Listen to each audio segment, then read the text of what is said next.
Okay. So I saw your comments. Yeah, I saw your comments on my previous video.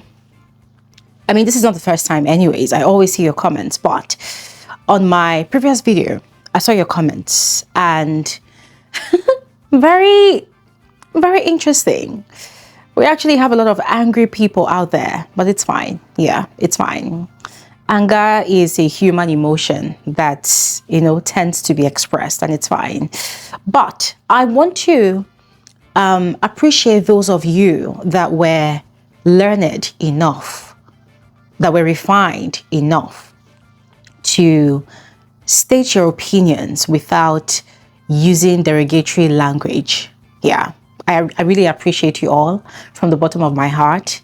And I was quite impressed that, we really do have people that are very intellectual like that, Anyways, I'm not really surprised because, hey, it is the Frankly Speaking with Gloria Elijah community. So for the core community members, we have those ones who are very intelligent people and also understand communication and can fully express themselves without, using demeaning words or derogatory language. So I appreciate those of you, all right? And this has called for the need for a disclaimer. Before I get into the details of this video, because what I'm about to share on this video, it will trigger a lot of you again, especially Imisi'S fans, J's fans. In fact, a lot of fans are going to get angry, all right? So let me put out this disclaimer that this video is for intelligent people. This video is for people with an open mind. This video is for people that do not have anger issues. But it's a good thing if you have anger issues because, of course, your anger is welcome still. But it's for people who do not have anger issues. It's for people who are logical thinkers and not emotional thinkers. So the moment you start watching this video and you know that you're already getting aggravated and you know that you're already moving mad, instead of resorting to hurling insult at me or the people that are going to be engaging in this video, do yourself a favor and leave, all right? To save your mental health. Because at this point, I'm not worried about myself. I'm actually worried about you. Those of you who express different levels of madness in the comment section of my videos. It's always very interesting to see, and it makes me scared. And I wish I knew where you lived. I wish I knew where you were so I can come and console you. But unfortunately, I can't reach the many thousands of you who watch my videos and engage in my content. So I'll say this again, all right? Just in case you missed it the first time, I'll reiterate. If you know you're mentally unstable, if you know you lack comprehension skills and you're not willing or ready to learn how to comprehend conversations, analytical conversations, if you know you're resistant to facts, if you know stanship culture, the bug of stanship culture has eaten so deep into your brains that there is no room at all for reason, if you know your EQ and IQ are not strong enough to stomach facts or accept the fact that it is okay for people to have differing opinions because our viewing experiences are not the same. If you know you cannot stomach intellectual conversations, if you know your only style of communication is via insults and raining curses on people, in fact, strangers on the internet who do not even know you from Adam, strangers who do not even rate your existence, strangers who, of course, are just out there to, express themselves just as you are. Let me tell you this morning that I don't give a fuck about your emotions. I am not here to massage your ego. I am not here to massage your sentiment about your fave. I do not give a fuck about you. I do not give a fuck about your papa. I do not give a fuck about your mother. Most especially, I do not give a fuck about your fave. I am not here to do PR for your fave. I am not here to help you love your fave more. I am only here to spill facts. And if the facts worry you, if you're not the type that enjoys listening to the truth of a matter because your faith is involved and you have this weird expectation of me to protect your faith by not telling the truth or the facts of a matter, darling, you're in the wrong space. So you can exit now or just go ahead and enjoy the video, all right? Because there are a lot of things I'm about to spill on this video, right? I'm going to be talking about the aftermath of Faith and Imisi'S scuffle from yesterday. There were a lot of conversations that happened last night in the house amongst the housemates. There was a lot of goading happening towards Faith. There was just a lot of insults being hurled at Faith. Guys, there was a lot happening. And aside that, there was also a phone call from Big Brother's assistant, yes, which Joanna picked. I'm going to be sharing the details of that as well. And the list goes on and on and on. So this video is going to be loaded with a lot of information. And I intend to do justice to all of it. So we're going to be analyzing, we're going to be dissecting all of these conversations and all of these situations, all right? And I encourage you all to go ahead, watch this video to the end. Don't skip out on any part so you do not miss out on anything, all right? So yes, all of that said, you're all specially welcome to my channel. My name is Glory Elijah. This is Frankly Speaking with Glory Elijah, and I call myself the girl with the tea. So without further ado, let's get right into the video. Okay, now, after Faith and Imisi'S scuffle, there was a mixed feeling in the house. The atmosphere was thick with mixed emotions. Now, remember, at the time of the scuffle, Big Brother had sent in a brief via Faith for a sponsored task. So the housemates had prepared for it, and it turned out that Faith, Imisi, and Zita, and what's his name, Kola, they were in the same team. Yes, and Faith and Imisi, they had worked on the group's puzzle together. But anyways, as I said, there was a mixed feeling in the house, right?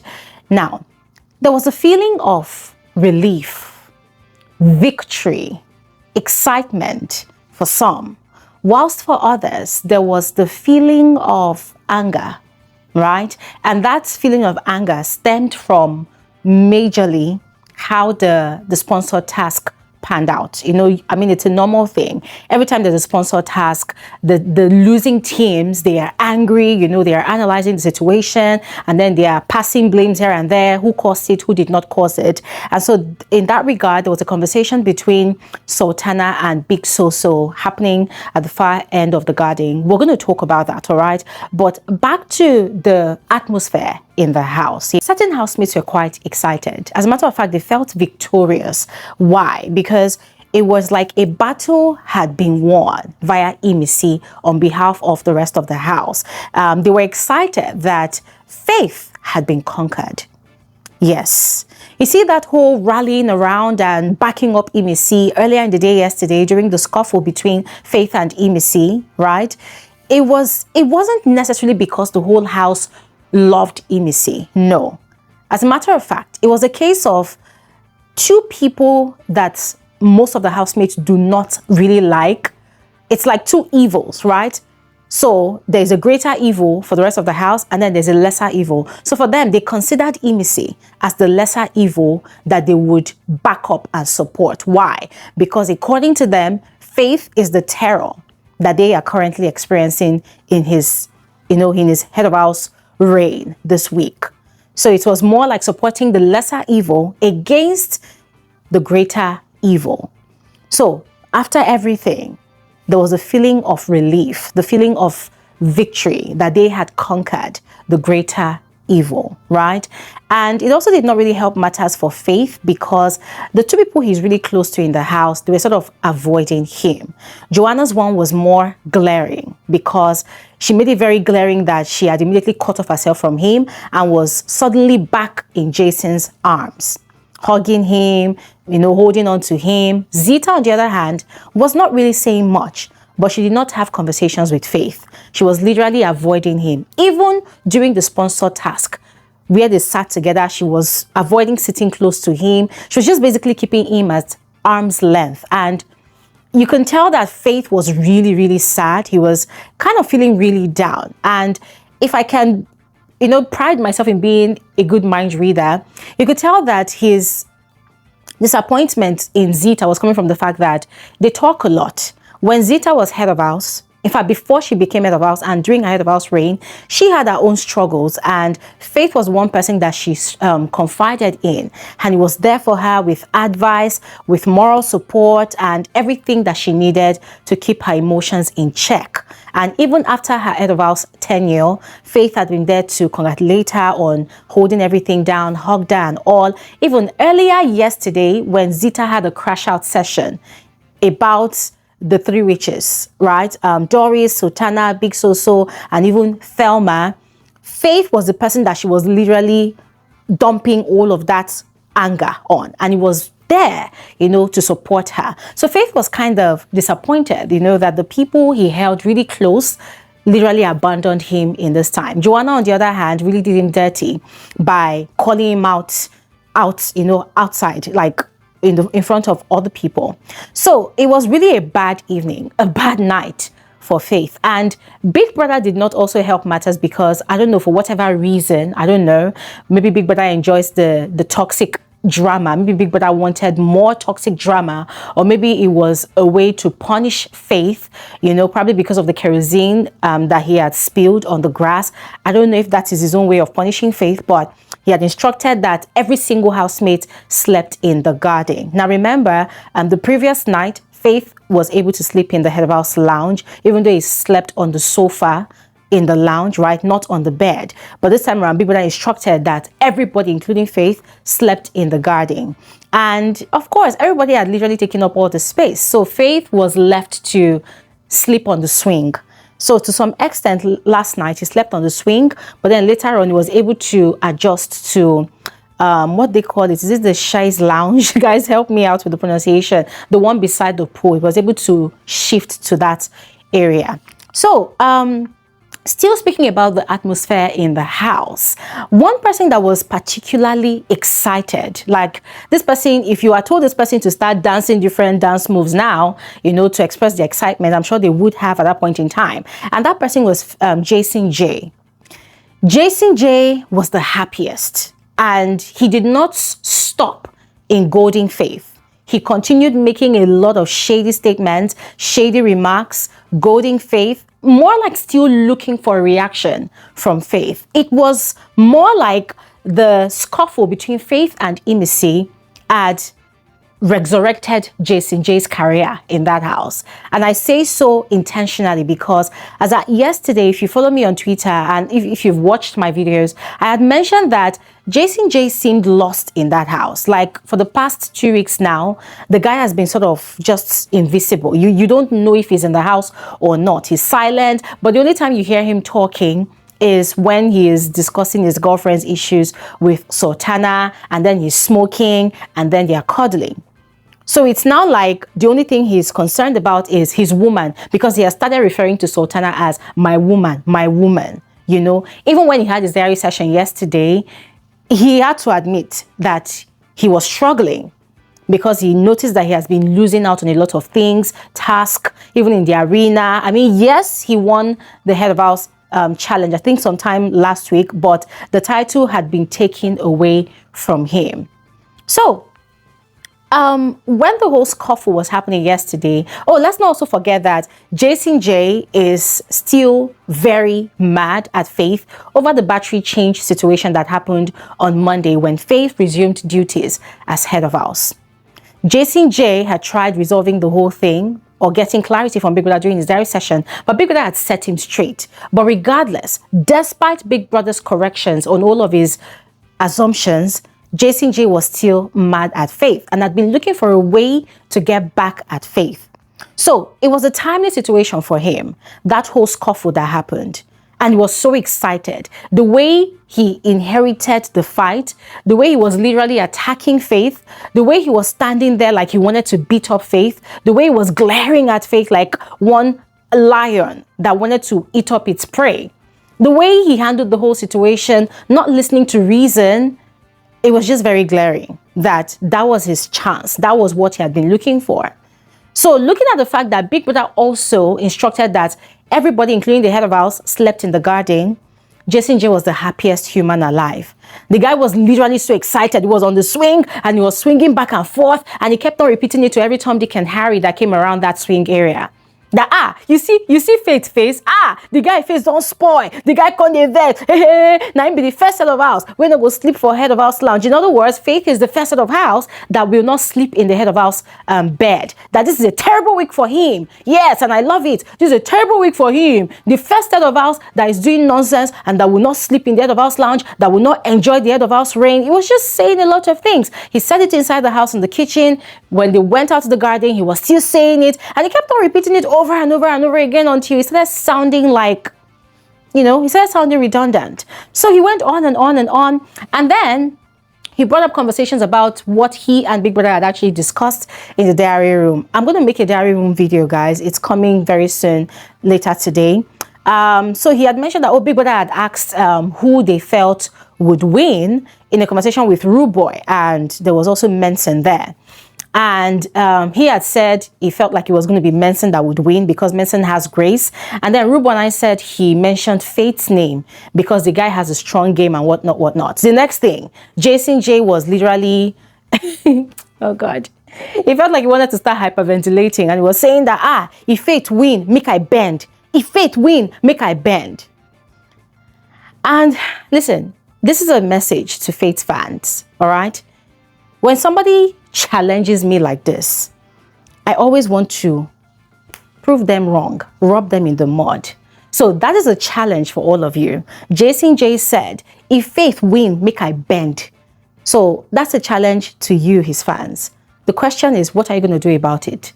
Do you want to see Jason J bend, or what do you want to see? I leave that to you. Anyways, moving on. Jason J literally had the happiest and most energetic night of his life in the past 2 weeks, or 3 weeks even, in Big Brother's house. That was the happiest and the most lively that I have seen Jason J in a long while.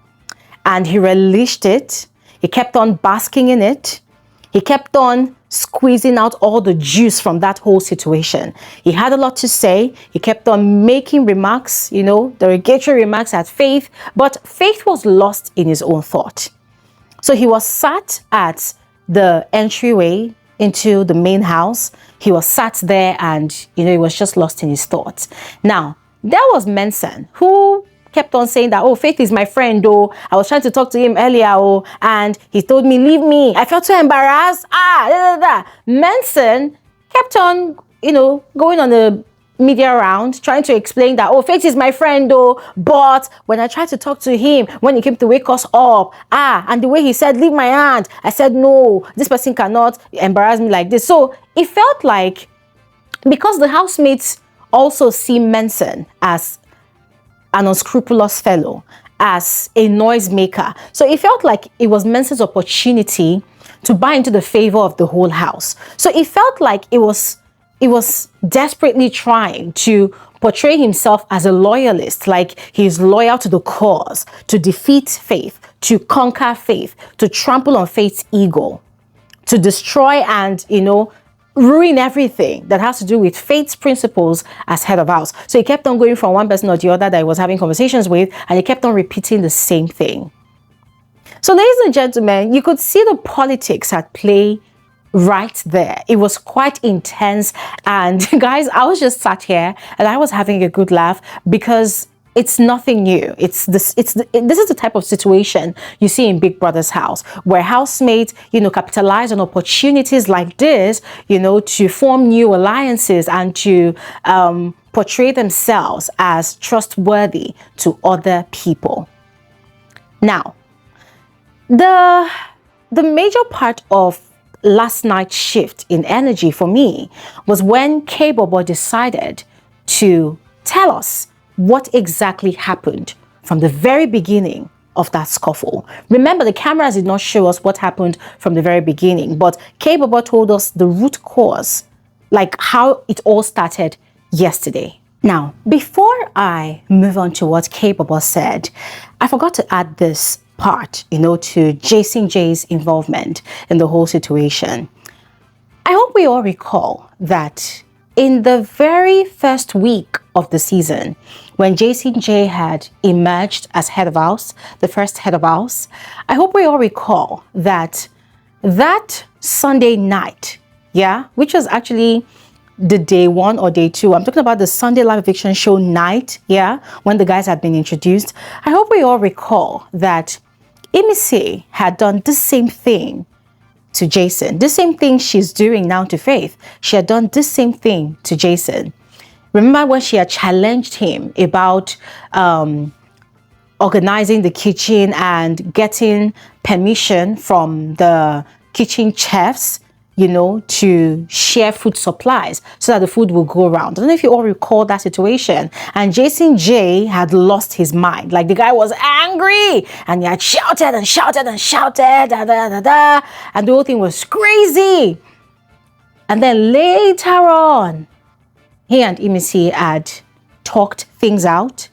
But ever since, it has sort of irreparably destroyed whatever potential relationship could have sprung up between them. It was not until later when Imisi'S started helping him to, to lock his hair, that they now started building their rapport again.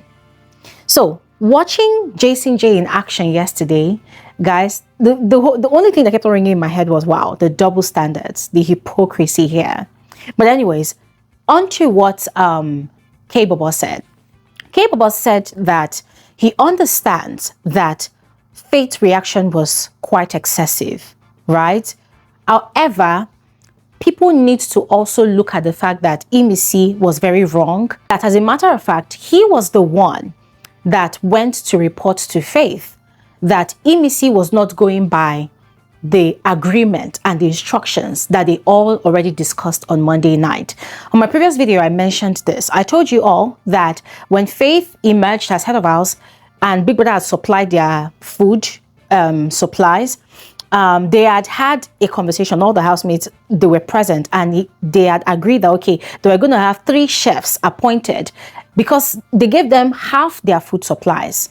So they had appointed 3 chefs that will be in charge of the kitchen supplies, just so that the food will go around for the rest of the week, So Kaybobo said he was one that went to report to Faith because he had seen Imisi'S in the kitchen carrying 5 meats. I don't know what he meant by 5 meats. Is it pieces of meat or what? Yeah. He had seen her carrying 5 meat.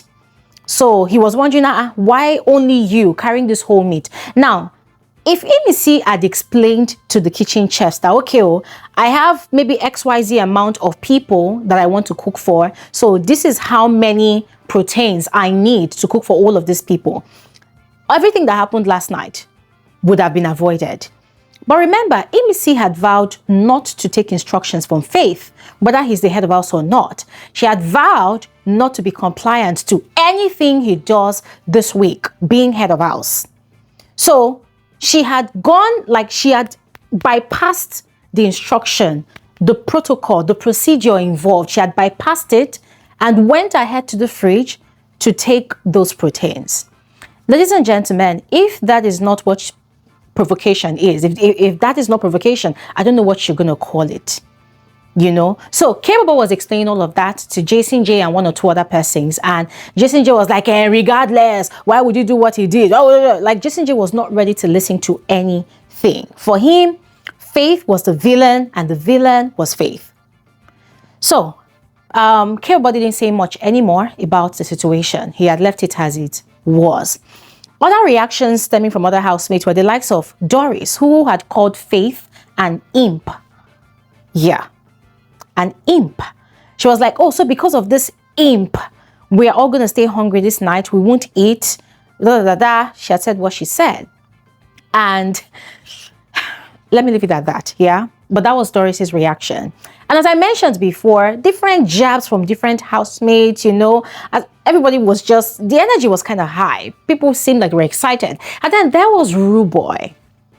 Rude Boy, with his two-faced, had gone to Imisi'S and was telling her that, oh, I like the fact that you stood your ground, that our rubbish. I like the fact that you did not let go of the kerosene. I like the fact that you stood your ground. This was somebody that earlier was not saying much because Faith was there.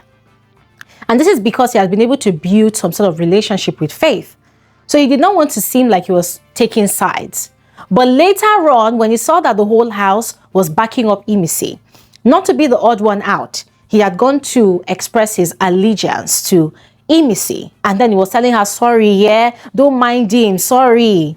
Now, Imisi was moving around the house like the queen bee. Oh my God, I have done the whole house a favor. I have conquered Faith. I have shown him, I have taught him a lesson, And then she was cooking for the people that she wanted to cook for. And once again, she broke protocols. Once again, she went to the fridge, took out as many fishes as she wanted, took out as many whatever she wanted, she just took whatever she wanted without showing it to the kitchen chef. And of course, speaking about the kitchen chef, Big Soso is one of the kitchen chefs, and she also went on an insult spree on Faith. Was calling him names, stupid, useless boy, idiot, like calling him a lot of derogatory names. Now, most of the time when these housemates are insulting Faith, he's there. Most of the time, he's not there. When he's there, some of them, their voices grow louder, and it's very obvious that they are trying to trigger another reaction from him. But Faith was lost in his own thoughts. So he sat where he sat, and he was just there. Now, from time to time, the likes of Isabella and Manson, they will ask him a question or two. He'll respond just to make light conversations. And, that was that. So, ladies and gentlemen, once again, I ask you, what are your thoughts? Share in the comment section below with sense, all right? Now, moving on to other things that happened yesterday. The telephone had rang and Joanna had picked up, and she had been offered some sort of respite from this stressful theme of the week. According to Big Brother's assistant that she had spoken to, she had been told that she would be getting bed and breakfast service for 3 days. Let me read it out. Yeah, she's going to be getting bread and breakfast service for 3 days. It comes with hot shower, and it also comes with breakfast for either the morning after her workout or maybe later in the evening. She had been told that she could pick any housemate of her choice to enjoy the experience with her. Now, she had gone ahead to choose Day. She had been instructed to pack a bag, for the 3 days that she'll be spending at this mysterious location. But this treat comes at a cost. Now, what is that cost? It will cost a portion of the winning prize.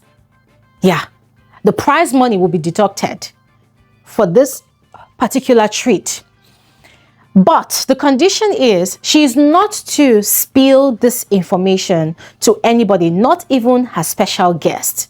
But in terms of the details of how this payment will be made, she will receive it from Big Brother. So, ladies and gentlemen, Joanna was quite excited. She had informed Day and they had packed their box. But we had waited and waited. I thought the ninjas was going to come get them at night, but nothing happened. So I'm thinking, okay, maybe in the morning after their workout session, maybe. I'm not really sure. I don't know, right? But yeah, ladies and gentlemen, that is that. And then finally, Kola had, I don't know what to call it, but there had been a crying session with Kola. He was feeling down. He was feeling sad because he had lost the sponsor task. Now, I'm going to be frank with all of you. I do not know how to feel about that situation because he wasn't crying before. He was just sad. But then Imisi had come to call him that they should go inside the house. They had gone inside the house and Kola was staring at the cameras and he was blinking. He was forgetting his emotions about how disappointed he was in himself that he's not winning most of these tasks. He wants to be brand ambassador. He wants to win something. Even though he wants to be in the house at the end of the season, he wants to get to finals. He wants to win something, So he was feeling sad that he wasn't winning something. And Imisi was consoling him. And 1 minute he wasn't crying. His eyes were not even red. His eyes were white. But the next minute he was... The tears were fake. Let's call it spade a spade. Yeah. But then again, he had his moment, and of course, people who would fall for it will fall for it. But his feelings are valid though. I'm not saying his feelings are not valid. Anyways, I'm going to stop talking here now. I'm going to stop talking here now. I would love to hear from all of you, all right? So go ahead. Let me know your thoughts about all I have shared in the comment section below. Thanks for watching. Have an amazing, amazing day.